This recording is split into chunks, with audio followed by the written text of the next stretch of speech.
welcome to our service. And if you see ways that we can improve, please jump in and help us, because this is a village going to raise this family back up. The words for our chalice lighting today: the church has left the building. The church is not a place, it is a people. The church is not only a steeple above the tree line, streets and cars, rather it is a people proclaiming to the world that we are here for the work of healing and of justice. The church is not walls built of stone upon stone, held together by mortar, but rather person, linked with person, all ages and genders and abilities. A community built on the foundation of reason, faith, and love. Their church is not just a set of doors open on Sunday morning, but the commitment day after day and moment after moment of our hearts creaking open the doors of welcome to the possibility of new experiences and radical welcome. The church is not simply a building, a steeple, a pew. The church is the gathering together of all people and experiences in fear, in love, and hope in our resilient hearts. Gathering however we can to say to the world, welcome, come in, lay down your heartache, and pick up hope and love. For the church is us, each and every one of us, together a beacon of hope to this world that so sorely needs it. Welcome everybody. Our first hymn today is number 188 in our gray hymnal, Come, Come, Whoever You Are.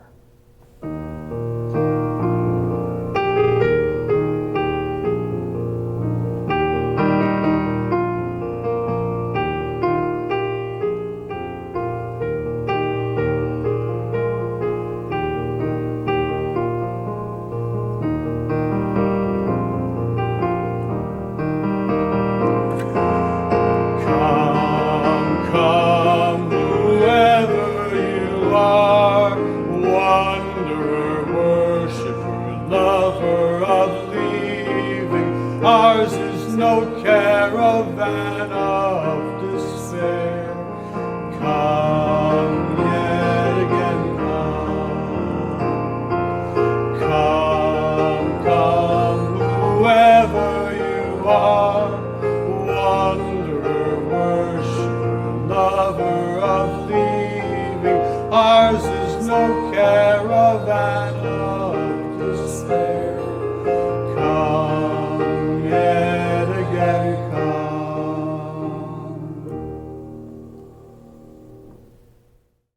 Today's meditation, affirmation of hope. We bearers of dream affirm that a new vision of hope is emerging. We pledge to work for that community in which justice will be actively present. We affirm that there is struggle yet ahead, yet we know that in the struggle is the hope for the future. We affirm that we are co-creators of the future, not passive pawns. And we stand united in affirmation of our hope and vision of a just and inclusive society. We affirm the unity of all persons. We affirm brotherhood and sisterhood that allows us to touch upon each other's humanity. We affirm a unit that opens our eyes, ears, and hearts to see the different but common forms of oppression, suffering, and pain. Yet we are one in the image of God, and we celebrate our hopes for human unity. Within ourselves and within the gathering community, we will discover the strength not to hide in indifference. Affirming that hope publicly expressed energizes and enables us to move forward. Together we pledge action to transcend barriers, be they racial, political, economic, social, or religious. We pledge to make our tomorrows become our todays. Our next hymn is going to be number 123, Spirit of Life.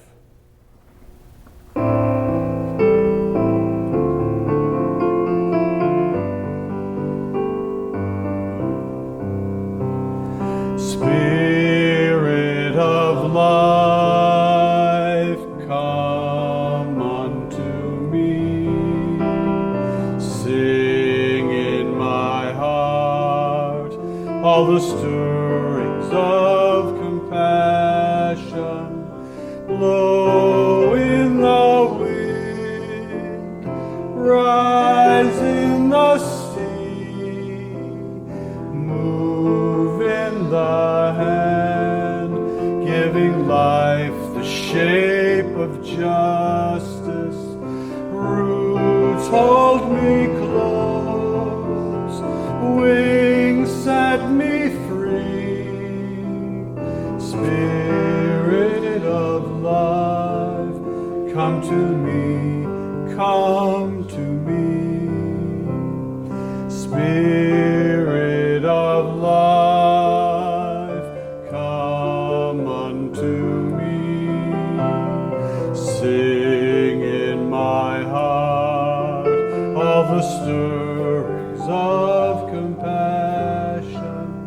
Blow in the wind, rise in the sea, move in the hand, giving life the shape of justice. Roots hold me close, wings set me free. Spirit of life, come to me, come to me.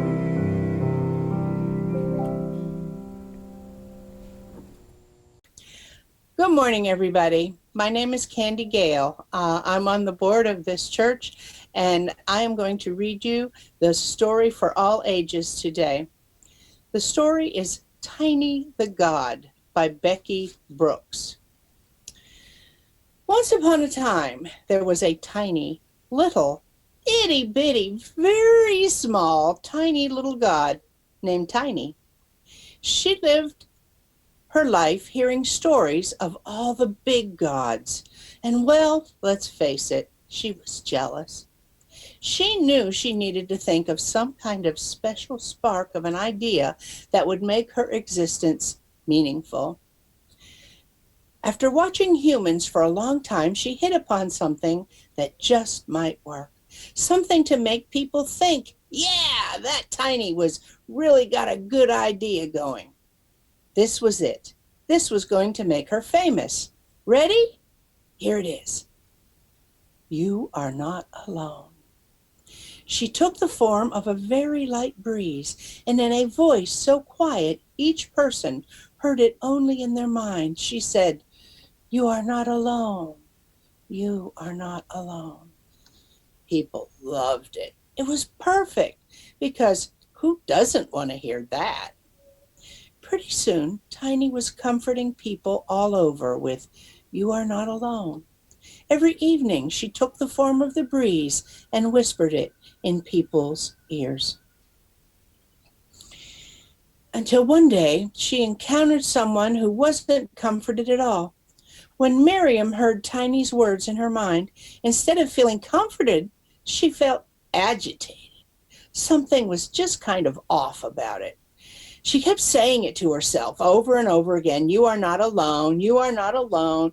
She tossed and turned. She couldn't sleep. In the morning, she went to read the newspaper. And instead of skimming everything, she found herself drinking in every single story. She was only halfway through when she found herself crying. "I am not alone," she said. "I am connected to every one of these people. They live in my town and in my country and in my world. They love their children like I love mine. They're scared sometimes, and so am I. They hurt like I hurt. I am not alone. I can help." Tiny was surprised. It hadn't occurred to her that someone might think of it that way. Tiny kept watch over Miriam to monitor this interesting development. Miriam and a co-worker met online in a meeting and talked about a law they hoped the Senate would pass. And Tiny noticed when Miriam wrote a letter to her senator about it right away. She noticed when Miriam turned in her grocery order, she bought a few extra things for her neighbor and left them with a colorful note on her porch. She noticed that Miriam had tears in her eyes when she joined in her congregation's worship on her computer, and she heard her favorite hymn through the small speakers. Miriam got out her phone and made an extra donation to the congregation. She watched as Miriam wrote postcards to friends and family near and far and waved to the dog walkers who passed her house, and she strung up colorful lights in her living room window.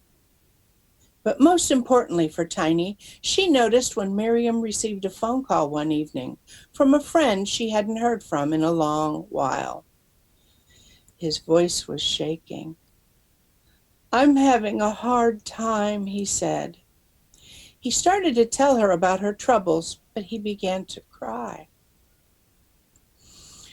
Miriam got herself comfortable in her favorite chair. "Take your time. I'll stay on the line with you. You are not alone. I am here." I am here. Tiny heard those words like an echo in her mind. You are not alone. I am here. You are not alone. I am here. Repeat back for me. You are not alone. I am here. In that moment, Tiny knew that she was nothing without Miriam's hand and heart and spirit. And she knew that what she wanted, what the world needed more than anything, was that Miriam had learned to give. So Tiny went to work. Instead of just spending her evenings spreading the gospel of "You are not alone," she spent her night times doing it too, and her mornings and her afternoons. Pretty soon she was spending every moment doing it until she became the breeze itself. And that is why there are no paintings of Tiny, no busts or holy books, just a breeze, a low voice, and many, many helping hands, loving hearts, and caring spirits. You can hear the echo if you listen closely. You are not alone. I am here. When water bottles are left in the desert for those who risk their lives to cross it, you are not alone. I am here. At the bedside of a dying man, you are not alone. I am here. In the jailhouse and the sanctuary, you are not alone. I am here. Separate and together, you are not alone. I am here. May it be so. Our closing words today, the essential work of justice and liberation for all. By no means are we Unitarian Universalists perfect. We often fail as much as we succeed. Yet even when we have broken our vows 1,000 times, we return to this essential work of justice and liberation for all. We do the work best when we remember what church is and what it is not. Church is not a place to hide. It is not the place to get away from the world. It is not a place where we get to pretend that the lives we live and our particular situations are not terribly complex, often confusing, and sometimes depressing. Church is the place where we stand with one another, look the world in the eye, attempt to see clearly, and gather strength to face what we see with courage and, yes, with joy.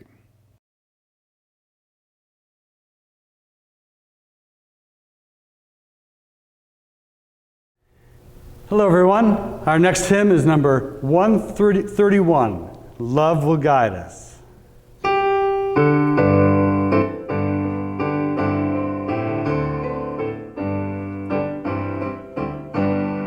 Love will guide us, peace has tried us, hope inside us will lead the way on the road from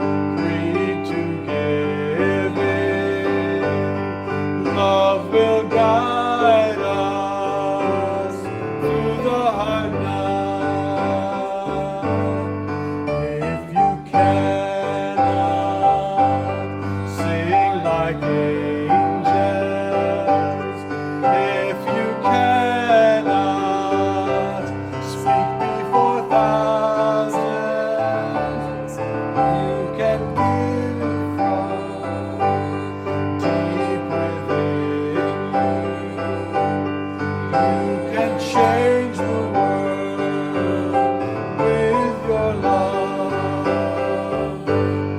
Love will guide us, peace has tried us, hope inside us will lead the way on the road from greed to giving. Love will guide us through the hard night.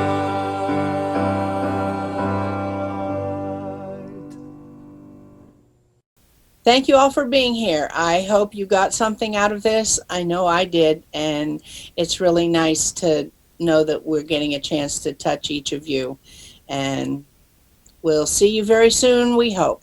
Hang in there. Love you. Bye.